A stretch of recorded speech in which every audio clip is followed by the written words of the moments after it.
what's also interesting about this conference is you're hearing a lot of new drug names, or I am, as someone who follows these drugs in development. They're now becoming, instead of BG311, it's now zanubrutinib, and there's a drug called duvelisib or something like that.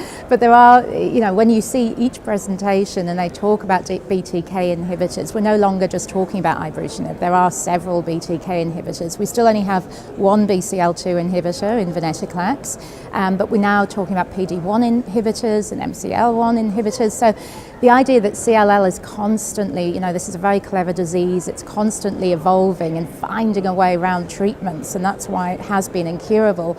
We have all these targeted agents now coming through, and from other cancers. Keytruda, Pembro was a PD1 inhibitor that was used in melanoma, and that's now being tested in CLL. And it's really fascinating to see how these targeted therapies are crossing one disease to the other, and we're learning from what's happening in lymphoma, and we're learning what's happening in acute leukemias.